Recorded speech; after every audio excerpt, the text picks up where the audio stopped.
I just started doing mapping in the endgame with Primal strikes, and I'm already clearing tier 15 Waystones with no problem. The boss damage in this build is insane, and unlike some builds, you have options in this one. You can play at range if you're trying to be safe, or you can jump in when you want to get personal. The build is fast paced and you'll find yourself dipping in and out of combat as the Amazon was intended. If you like my content, don't forget to like, comment, and subscribe. But with that out of the way, let's get into the details. So I'm still working out the details for the endgame build, and right now I'd say I'm kind of in the position where I'm at the end of the mid game, where I've got my items put together reasonably well, but this isn't the actual build that I want to have with this build. In fact, the only item I think I'm actually going to be using at the end of the day are my boots, so pretty much everything else is going to be changed. I'm only level 83 right now, so there's a lot of room to develop. So I'm going to save my recommended endgame setup for another video. In this one, I'm going to make sure you can get the build off the ground. In my previous one, I covered the leveling, so in this one, I'm going to focus on somewhere in between. So let me start off by explaining how the build actually works. The Amazon Ascendancy allows us to stack accuracy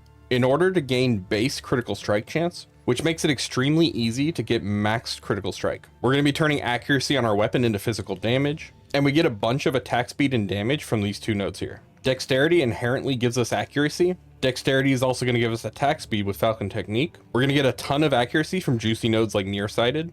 And then we have options like Falcon Dive that are giving us more attack speed from our accuracy. So purely by scaling our dex and accuracy, we're also scaling our attack speed and critical strike chance. This makes scaling our damage extremely efficient. Our main source of bossing damage is going to be our primal strikes. This is a melee attack that you can spam really quickly. The problem is, in order to do a lot of damage with the spirits, we have to apply shock to the enemy. But when we hit with our third strike, it removes the shock and applies lightning exposure. Lightning exposure is nice, but losing the shock would make it to where we don't get the damage from spirits. But those boots I was talking about allow you to always have shock on the enemy as long as you're standing right up on top of them. So now we're able to spam this endlessly and do tons of damage. But aside from unique enemies and a couple of rare mobs, you're not going to use primal strikes at all in this build. True, technically you could go with just primal strikes and you'd be fine, but it's not going to be optimal because you have to get right up on enemies. So of course I'm going to offer an alternative that works better. For that, we're using Storm Lance. So when you throw down a Storm Lance, it's going to shock nearby enemies a little bit over time,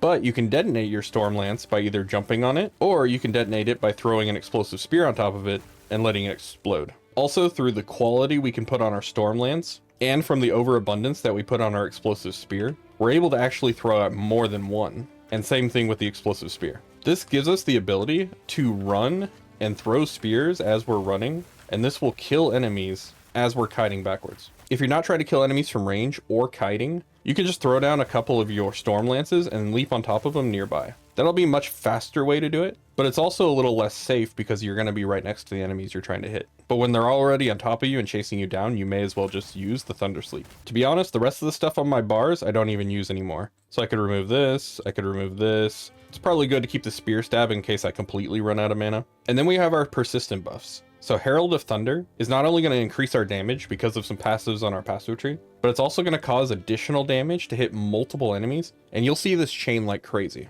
I also have Combat Frenzy, and this is going to help us generate some frenzy charges, which will increase the damage of our Storm Lance. And finally, right now I'm running Attrition, and I haven't decided if I'm going to keep this one or not, but for long boss fights, this can be extremely useful. The only problem is we don't really have long boss fights in this build, unless it's Pinnacle content. So I guess run this on Pinnacle content, and the rest of the time it doesn't really matter. For my Ascendancy, right now I'm going with Predatory Instinct. That was the first one I took. The second one I took was Critical Strike, and you can surprisingly get your crit maxed out without much trouble at all. And then for my 5th and 6th point, I went ahead and went for In for the Kill. I'm not 100% sure where I'm going with my last couple of points. I know for sure that I'm going to take Predatory Instinct and Critical Strike. I initially wanted to use Elemental Infusion, but I'm not sure if I can make this work well. I've considered the defensive option of Stalking Panther, especially if we have a chest piece that's not going to have evasion on it. And then of course Penetrate's an option if we get a lot of accuracy on our weapon. For our path, I'm going through and taking some attack speed, some damage, a bunch of strength nodes because I'm trying to meet my gear requirements. Got some nice accuracy and attack speed nodes, some lightning penetration, which we may not actually need in the final version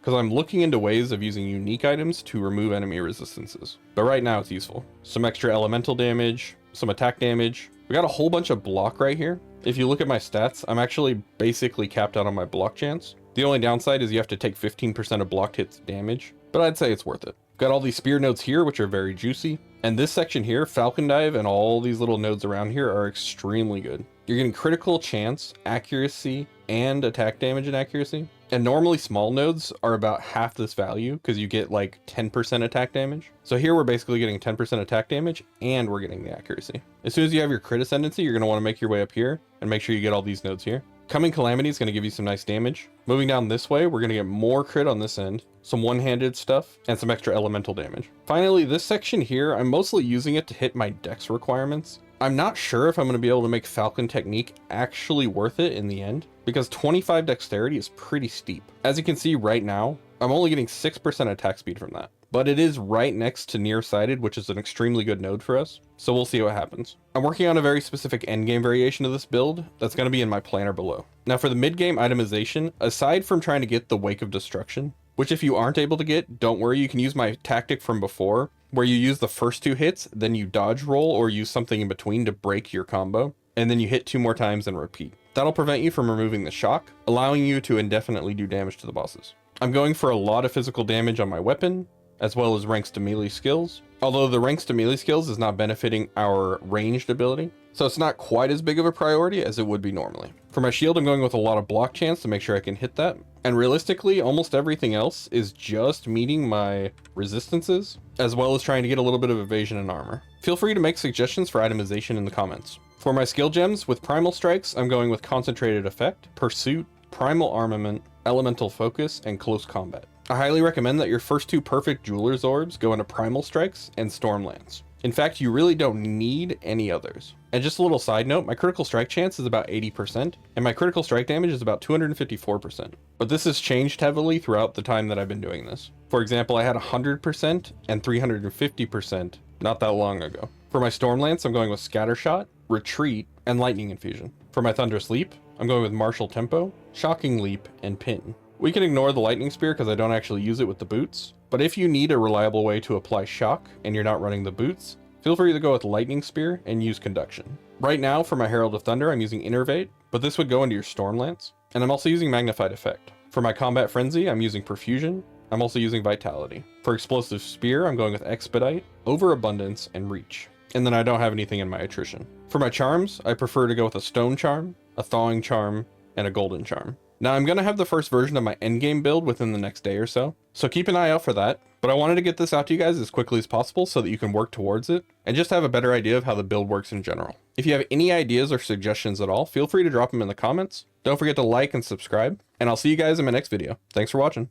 Subscribe to Scream Heart. He's more than an old fart. He makes lots of fun builds. I promise his streams chill. He should probably be faster. Come watch this disaster.